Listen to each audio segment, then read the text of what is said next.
There's a beautiful, oh, V8 with radar. Yeah.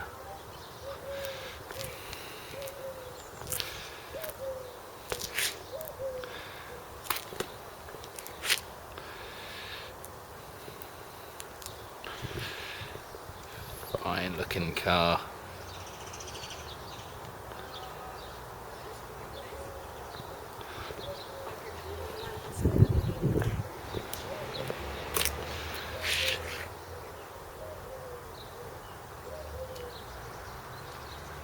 This is the sound that greets me every morning, especially when it's a bit cold like it is today.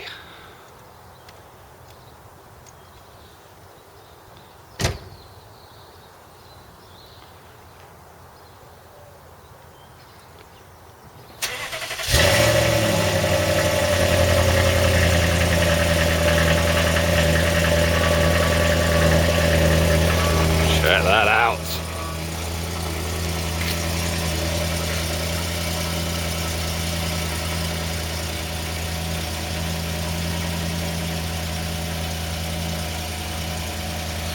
Never drive off before it settles down on the choke. This engine's always been very, very well looked after. As you can see, has the paintwork.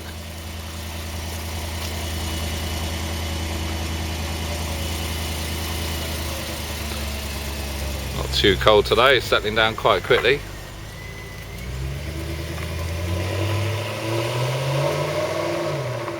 Oh, I still love the sound of that car.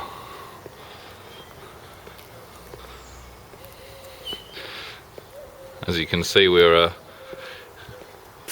two Volvo family.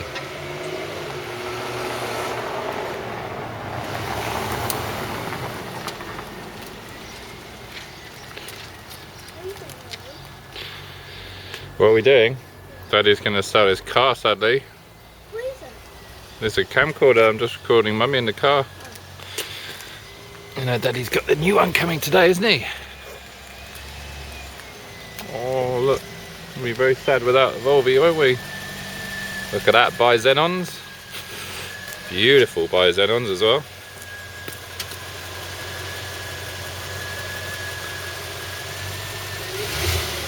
Yeah, let's just have a couple of revs.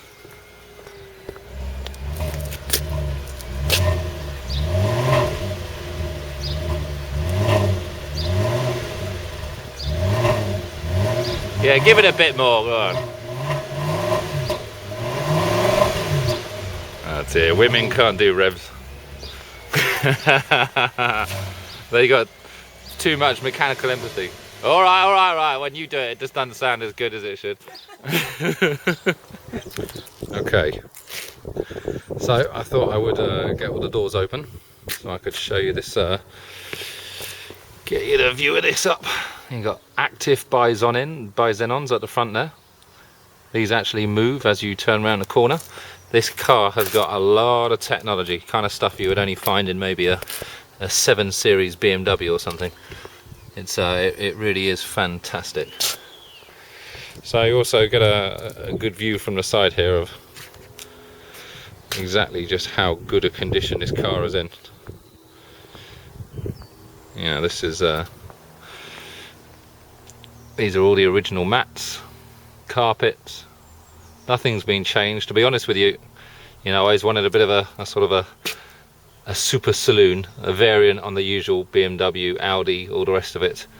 And this is fantastic if you don't want to look too showy, and like me, you like to drive something a little bit different.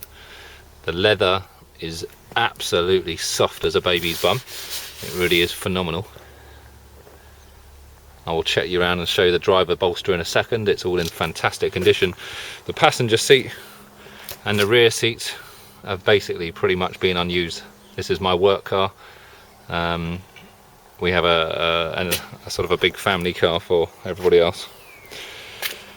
This is it. The boot is so huge. It's actually got a divider in it to keep you shopping.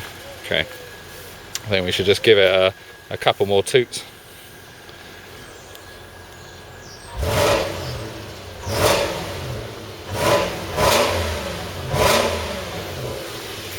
sure the neighbours love that. Average.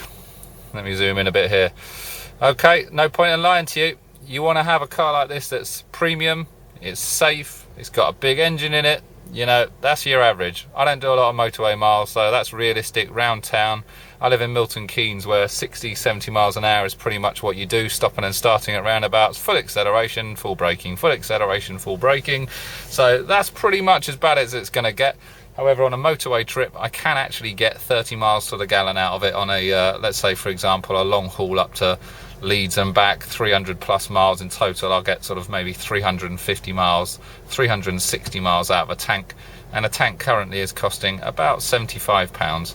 So be under no illusions. You want to drive a super fast car with all the gadgets, it is going to cost you a few quid in fuel, but bloody hell is it worth it. And put it this way, it hasn't put me off, because I used to be a diesel man, and since having this, I've just the car I'm expecting tomorrow is a new Jaguar XKR supercharged, so hasn't put me off a V8. Once you have this sound to accompany your everyday life, you are not going to go back. Trust me on that.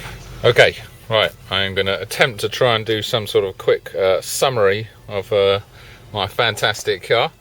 All right, okay, so it has a naturally aspirated 4.4 litre V8, develops 315 brake horsepower. I think it was AutoCar that reckoned that was going to get about 5.9 seconds 0 to 60. Certainly does feel that fast. It's very quick. It's got a four-wheel drive Haldron system, which means most of the time it's putting power into the front, but it is proper four-wheel drive as and when it's required for traction, which under hard acceleration, for example, or in the snow. And this car is fantastic in the snow. You'll have no traction control problems in here. As you'll probably see from there, as soon as you get into the car, integrates in. I've got the Bluetooth integrated for the phone, as well as a keypad there. It's got a integrated sat nav with European pack, which is it's all controlled via the joypad on the steering wheel. There is also a separate controller for that if necessary, like an infrared controller if you've got a passenger who wants to control it, for example. Okay, you've got I think it's a 16 speaker, I don't know if you can make it out there, but DIN audio, 950 watt stereo. I mean, it is awesome. It's Dolby Pro Logic 3. It really is an awesome stereo. You won't find many stereos of that sort of quality or indeed wattage in a standard car. It's got active magnetic suspension down there, so you've got comfort, sport and advanced settings. It just like you've got in, you know, for example, some of the new Audis, front and rear. So as I was saying, yeah, you've got a heads-up display there on the front of the windscreen, which projects red lights. I'm not going to be able to demonstrate that because otherwise I'd be putting myself in some sort of danger, but it does do it if someone pulls out in front of you. It just makes sure that you're aware that unless you take evasive action, it's going to result in an accident. You've got a electronic compass built into the auto dimming mirror, really nice lighting, and as I'm going to try and show you later on, really nice whitey blue dial lighting as well. So you know, this is everything it sounds like and more. Superbly comfortable, and we're just going to try and see if I can video just a little bit of it on the road, especially that 0 to 60 time. Here we go. Okay, so I'm just going to have a quick go taking it up to 0 to 60. You get a feel for this baby.